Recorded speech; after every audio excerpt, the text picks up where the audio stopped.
தஞ்சை மாவட்டம் பூண்டி அருகே அனுமதியின்றி வைக்கப்பட்டிருந்த 500 மாதிரி வாக்குப்பதிவு இயந்திரங்களை பறக்கும்படை அதிகாரிகள் கைப்பற்றியிருக்கிறார்கள். தொடர்பான விவரங்களை செய்தியாளர் முரளியிடம் கேட்கலாம். முரளி, எங்கே எப்போது இந்த 500 மாதிரி வாக்குப்பதிவு இயந்திரங்கள் கைப்பற்றப்பட்டன? அந்த பாபநாசம் அருகே பூண்டி என்ற இடத்தில் இன்னைக்கு அதிகாலை பறக்கும்படை அதிகாரிகள் வில்சன் தலைமையில வாகன சோதனையில் ஈடுபட்டு இருந்தாங்க. அப்ப சேலம் மாவட்டம் ஓமல்லூர்ல இருந்து வந்த சரக்கு வாகனம் ரோடு ஆட்டோவை செக் பண்ணும்போது அதுல 500 போலி வாக்குப்பதிவு மாதிரி இயந்திரங்கள் கண்டறியப்பட்டது. அவற்றை பறிமுதல் செய்து பாபநாசம் வட்டாட்சியர் அலுவலகத்தில் ஒப்படைச்சிருக்காங்க. மேலும் ஓட்டுநர் முருகவேல் கைது செய்யப்பட்டுள்ளார். அந்த போலி வாக்குப்பதிவு மாதிரி இயந்திரத்தில் திருவாரூர் சட்டமன்ற தொகுதி பன்னீர்செல்வம், அதிமுக வேட்பாளர் பன்னீர்செல்வமும் இரட்டை சின்னமும் பொறிக்கப்பட்டுள்ளது போல் செய்யப்பட்டுள்ளது அந்த வாக்குப்பதிவு இயந்திரம். முரளி, என்ன காரணத்திற்காக இந்த வாக்குப்பதிவு இயந்திரங்கள் வைக்கப்பட்டதாக தெரிகிறது? இந்த வாக்குப்பதிவுகள் கொண்டு செல்றது கிராம பகுதிகளிலும் மற்ற பகுதிகளிலும் எவ்வாறு ஓட்டு பதிவு செய்யலாம் என்பதை காண்பதற்காக இந்த ஓட்டுப்பதிவு கொண்டு செல்வதாக கூறப்படுகிறது.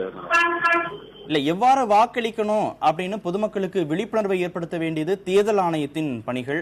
அதை எப்படி ஒரு குறிப்பிட்ட கட்சி வேட்பாளர் செய்ய முடியும்? அது அவருடைய புகைப்படம், அவர் கட்சி சார்ந்த புகைப்படத்தை எப்படி அவர் வாக்குப்பதிவு இயந்திரத்தில், ஒரு மாதிரி வாக்குப்பதிவு இயந்திரத்தில் பதிவு செய்ய முடியும்? இதெல்லாம் தேர்தல் நடத்தை விதிகளுக்கு முரணான விஷயமாக தேர்தல் அதிகாரிகள் பார்க்கிறாங்களா? தேர்தல் ஆணையத்துடைய தகவல்கள் ஏதேனும் இருக்கிறதா? இல்ல, தேர்தலுக்கு முறையான காரணங்கள் என்பதால் இந்த வாக்குப்பதிவு இயந்திரங்கள் பறிமுதல் செய்யப்பட்டு இப்ப பாபநாசம் வட்டாட்சி அலுவலகத்தில் கொண்டு செல்லப்பட்டது. அதனால் அந்த ஓட்டுநர் கைது செய்யப்பட்டுள்ளார். மேலும் இது குறித்து பறக்கும்படை அதிகாரிகள் இந்த சட்டமன்ற பன்னீர்செல்வம் அதிமுக பன்னீர்செல்வம் விசாரணை மேற்கொள்ள உள்ளனர். சார் முரளி, இந்த விவகாரம் தொடர்பாக மாவட்ட ஆட்சியர் தரப்பிலிருந்தோ அதிகாரிகள் தரப்பிலிருந்தோ குறிப்பிட்ட விளக்கங்கள் ஏதேனும் கொடுக்கப்பட்டிருக்கிறதா? இப்பதான் சற்று முன்தான் இந்த இயந்திரங்கள் இங்க பாபநாசம் வட்டாட்சியர் அலுவலகத்துக்கு கொண்டு வரப்பட்டது. இங்க வட்டாட்சியர் இன்னும் வரல. அதற்காக பறக்கும்படை அதிகாரி வெயிட் பண்ணிருக்காங்க மேடம். இதுக்கப்புறம் தான் மாவட்ட ஆட்சியர் வருவார். அதிமுக வேட்பாளர் பன்னீர்செல்வத்தை உங்களால தொடர்பு கொள்ள முடிஞ்சதா? அவருடைய தரப்பு விளக்கங்கள் ஏதேனும் பெற முடிஞ்சதா? தொடர்பு கொண்டு இருக்கோம். லைன் கிடைக்கல, அவங்களுக்கு கிடைச்சிட்டு தகவல் சொல்றோம். தற்போது அதிமுக வேட்பாளர் பன்னீர்செல்வத்தை யாரு விசாரணை நடத்திட்டு இருக்காங்க? எங்க வைத்து விசாரணை நடத்தப்படுகிறது? இங்க பாபநாசத்தை தஞ்சை சட்டமன்ற தொகுதிக்கு உட்பட்டது இந்த பாபநாச சட்டமன்ற தொகுதி. அவர் திருவாரூர் மாவட்டத்தில் உள்ளவர். அதனால அந்த பகுதியில் அவர்கிட்ட விசாரணை போன்ல மூலம் தொடர்பு கொண்டிருக்காங்க. மீண்டும் விசாரணை செய்ய போறாங்க சார். நீங்க இணைப்பில இருங்க, நம்ம தொடர்ந்து பேசலாம். தற்போது செய்தியாளர் ஸ்டாலின் இணைப்பில் இருக்கிறார், அவரோடு பேசலாம். ஸ்டாலின், கும்பகோணம் அருகே பூண்டி அருகே 500 மாதிரி வாக்குப்பதிவு இயந்திரங்கள் கைப்பற்றப்பட்டிருக்கிறது. மக்களுக்கு எவ்வாறு வாக்களிக்கணும் அப்படிங்கிற விழிப்புணர்வை ஏற்படுத்துவதற்காக இது செய்ததாக சொல்லப்படுகிறது. இதற்கெல்லாம் அனுமதி இருக்கிறதா கட்சிகளுக்கு? நிச்சயமா இல்லை கார்த்திகேயன். அதாவது இந்த வாக்குப்பதிவு இயந்திரங்கள் என்பது தேர்தல் ஆணையத்தால் மட்டுமே தயார் செய்து அந்தந்த வாக்குச்சாவடி மையங்களுக்கு அனுப்பி வைக்கப்பட்டு அதன் பிறகுதான் வாக்குப்பதிவு நடைபெறும்.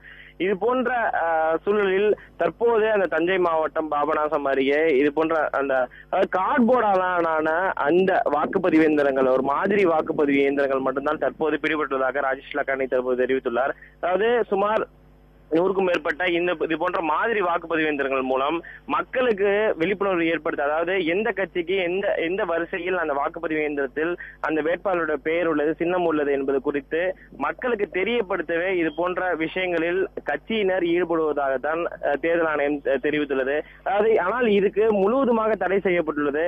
வாக்குப்பதிவு இயந்திரங்கள் என்பது தேர்தல் ஆணையத்தால் மட்டுமே தயார் செய்யப்பட்டு வாக்குப்பதிவுக்காக பயன்படுத்த முடியும். இது போன்ற மாதிரி வாக்குப்பதிவு இயந்திரங்கள் என்பது மக்களுக்கு ஒரு விஷயத்தை பயன்படுத்தப்படுமே தவிர மற்றபடி இதன் மூலம் எந்த விதமான பயனும் மற்றவர்களுக்கு ஏற்பட போவதில்லை என்றுதான் தேர்தல் ஆணையம் தெரிவித்துள்ளது. கார்த்திகேயன்,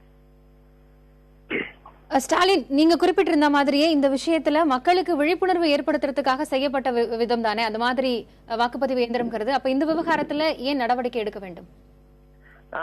காயத்ரி, அதாவது வாக்குப்பதிவு இயந்திரங்களில் தற்போது இந்த முறைதான் புதிய முறையாக இந்த சட்டமன்ற தேர்தலில் அதாவது வேட்பாளருடைய பெயர், சின்னம் மற்றும் புகைப்படத்துடன் கூடிய அந்த வேட்பாளர்களுடைய புகைப்படமும் இந்த முறை பயன்படுத்தப்பட உள்ளது. ஆனால் எளிதாக ஒரு வேட்பாளர் இந்த தொகுதியில் போட்டியிடுகிறார், அவருடைய முகம் என்பது ஒரு சில அங்கீகரிக்கப்பட்ட கட்சிகளாகட்டும் மற்ற சுயேட்சை வேட்பாளராகட்டும் அவருடைய முகம் என்பது பரிச்சயமாக இருக்கும். அதனால் அந்த முகத்தை எளிதாக அடையாளம் கண்டு வாக்களிக்க வேண்டும் என்று கருதிதான் இந்த முறை புதிய புதிதாக அந்த வேட்பாளர்களுடைய புகைப்படமும் வாக்குப்பதிவு இயந்திரத்தில் பொறிக்கப்பட்டு வருகிறது. அதற்கான பணிதான் இன்றுடன் முடிவடைகிறது. இந்த நேரத்தில் தற்போது தஞ்சை மாவட்டத்தில் இது போன்ற மாதிரி வாக்குப்பதிவு இயந்திரங்கள் பட்டு மக்களுக்கு அது எந்த அளவுக்கு அந்த விழிப்புணர்வை ஏற்படுத்தும் என்பது கேள்விக்குறிதான். இது போன்ற விஷயங்களில் அரசியல் கட்சியினர் பார்த்து செயல்பட வேண்டும் என்பதுதான் தேர்தல் ஆணையம் இது ஒரு முக்கியமான ஒரு அறிவுரையை கடந்த காலங்களில் சொல்லி வருகிறது. இது போன்ற விஷயங்களில் ஈடுபடக்கூடாது, இது முழுவதுமாக தடை செய்யப்பட்டுள்ளது என்பது குறித்துதான் தேர்தல் ஆணையம் பல்வேறு விதிமுறைகளை விதித்திருந்தாலும் அரசியல் கட்சியினர் இது போன்ற செயல்களில் ஈடுபடுவது நிச்சயமாக தண்டனைக்குரிய குற்றம் இல்லை என்றாலும் தற்போது இது குறித்து உரிய விசாரணைக்கு பிறகுதான் முடிவெடுக்க முடியும் என்றுதான் தேர்தல் ஆணையம் தெரிவிக்கிறார்கள். காயத்ரி, வேட்பாளர் தொப்பி போட்டு புகைப்படம் எடுக்கக்கூடாது, கண்ணாடி போட்டு புகைப்படம் எடுக்கக்கூடாது என பல்வேறு நிபந்தனைகளை தேர்தல் ஆணையம் விதித்திருக்கிறது. இந்த சைஸ்ல தான் இந்த புகைப்படம் எடுக்கணும் அப்படிங்கிற அளவுக்கெல்லாம் கட்டுப்பாடுகளை விதித்திருக்கிறது. அப்படி இருக்கிற போது என்னுடைய படம் இப்படிதான் இருக்கும், என்னுடைய சின்னம் இப்படிதான் இருக்கும் அப்படின்னு ஒரு வேட்பாளர் சொல்வதை விதிமீறலாக தேர்தல் ஆணையம் பார்க்கிறதா? நிச்சயமா கார்த்திகேயன், இது போன்ற விஷயங்கள் என்பது அதாவது தேர்தல் விதிகளுக்கு அப்பாற்பட்டு நடைபெறக்கூடிய ஒரு விஷயங்கள் பார்க்க வேண்டும். அதாவது வேட்பாளர் தங்களுடைய வெற்றியை உறுதி செய்வதற்கான விஷயங்களில் இது போன்ற செயல்களில் ஈடுபடுவது என்பது நிச்சயமாக தேர்தல் ஆணையம் இது போன்ற விஷயங்களை ஏற்றுக்கொள்ளாது. அதாவது வேட்பாளர்கள் பிரச்சாரங்கள் மூலமாகவோ அல்லது பொதுக்கூட்டங்கள் மூலமாகவோ மற்றபடி தங்களுடைய தங்களுக்கு வாக்கு சேகரிக்க வேண்டுமே தவிர இது போன்ற விஷயங்களை செய்வதன் மூலம் நிச்சயமாக அவர்கள் வெற்றி பெறுவதற்கான வாய்ப்புகள் உள்ளதா என்பதை, அதாவது அவர்களுக்கு பொதுமக்களுக்கு விழிப்புணர்வு ஏற்படுத்தவே இது போன்ற விஷயங்கள் அவர்கள் தரப்பில் இருந்து சொல்லப்பட்டாலும் இதை தேர்தல் ஆணையம் எப்பொழுதும் இது போன்ற செயல்களை ஏற்றுக்கொள்ளாது என்றுதான் தேர்தல் ஆணைய விதிகள் என்று சொல்கிறது. கார்த்திகேயன், ஸ்டாலின், ஒரு வேட்பாளர் இது போன்ற விஷயங்களை செய்வது தடை செய்யப்பட்டிருக்கிறது, அது தண்டனைக்குரிய குற்றம் இல்லை என்றாலும் இது போன்ற விஷயங்களை அவர் செய்யக்கூடாது அப்படின்னு தேர்தல் ஆணையம் சொல்லி இருக்கும் பொழுது சம்பந்தப்பட்ட வேட்பாளர் மீது அடுத்த கட்டமாக என்ன மாதிரியான நடவடிக்கை எடுக்கிறதுக்கான வாய்ப்பு இருக்கிறது? காயத்ரி, தற்போது கிடைத்த தகவல்படி சுமார் 100க்கும் மேற்பட்ட இது போன்ற மாதிரி வாக்குப்பதிவு இயந்திரங்கள் கான்பூர் பகுதியிலிருந்து தயார் செய்யப்பட்டு கொண்டு வரப்பட்டதாக முதல் கட்ட தகவல் கிடைத்துள்ளது. தற்போது 2 பேர், அதாவது அந்த வாகனத்தில் அந்த இயந்திரங்களை கொண்டு வந்த 2 பேரை தற்போது அந்த பகுதியில் கைது செய்யப்பட்ட தேர்தல் பறக்கும்படையினரால் கைது செய்யப்பட்டிருக்கிறார்கள். அவர்களிடம் உரிய விசாரணை நடத்திய பிறகே இது எதற்காக கொண்டு வரப்பட்டது என்பது குறித்து உரிய விசாரணை நடத்திய பிறகே தான் அனைத்து தகவல்களும் கிடைக்கும். இது தொடர்பாக தொடர்ச்சியாக தேர்தல் ஆணைய அதிகாரிகளை தொடர்பு கொண்டு கேட்டு அடுத்தடுத்த செய்தியில் அவர்கள் மீது என்ன மாதிரியான வழக்கு பதிவு செய்யப்பட்டுள்ளது, அவர்கள் என்ன மாதிரியான விசாரணைக்கு உட்படுத்தப்பட்டுள்ளார்கள் என்பது குறித்து அடுத்தடுத்த செய்தியில் நாம் தகவல் தருகிறோம். காயத்ரி, சட்டமன்ற தேர்தல் தொடர்பாக பறக்கும் படையினர் பணத்தை கைப்பற்றி இருக்கிறாங்க, பரிசு பொருட்களை கைப்பற்றி இருக்கிறாங்க. ஆனால் முதன்முறையாக மாதிரி வாக்குப்பதிவு இயந்திரம் தற்போது கைது செய்யப்பட்டிருக்கிறது. இது தொடர்பான ஏதாவது ஒரு புதிய நோட்டிபிகேஷனை தேர்தல் ஆணையம் வேட்பாளர்களுக்கு அறிவுறுத்துவதற்கான வாய்ப்புகள் இருக்கிறதா இந்த நடவடிக்கைக்கு பிறகு? கார்த்திகேயன், நீங்கள் குறிப்பிட்டது போல தற்போது வரை, அதாவது கடந்த மார்ச் 4ஆம் தேதியிலிருந்து தற்போது வரை சுமார் தமிழகத்தில் 100 கோடிக்கும் அதிகமான பணம் மற்றும் பரிசு பொருட்கள் பறிமுதல் செய்யப்பட்டுள்ளது. அதாவது கடந்த 2011ஆம் ஆண்டு தமிழகத்தில் அதிகபட்சமாக 35 கோடி தான் பணம் பறிமுதல் செய்யப்பட்டது. ஆனால் இந்த முறை 2016 இந்த சட்டமன்ற தேர்தலுக்காக 100 கோடிக்கும் அதிகமான பணம் பறிமுதல் செய்யப்பட்டுள்ளது. ஏற்கனவே இது போன்ற விஷயங்களில் அரசியல் கட்சியினராகட்டும் மற்ற சுயேட்சை வேட்பாளராகட்டும் கவனமுடன் செயல்பட வேண்டும். அவர்கள் அதிக தொகைகளை கொண்டு செல்லக்கூடாது.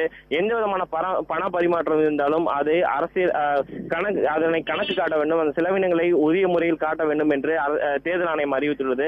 தற்போது நிலையில் இந்த மாதிரி வாக்குப்பதிவு இயந்திரங்கள் இது போன்ற தற்போது பிடிபட்டுள்ள நிலையில் இது தொடர்பான விஷயங்களில் அடுத்தடுத்து தேர்தல் ஆணையம் ஆலோசித்து இது தொடர்பாக வரும் காலங்களில் நிச்சயமாக நடவடிக்கை மேற்கொள்ளப்படும் என்றுதான் ஒரு எதிர்பார்ப்பு உள்ளது. கார்த்திகேயன்.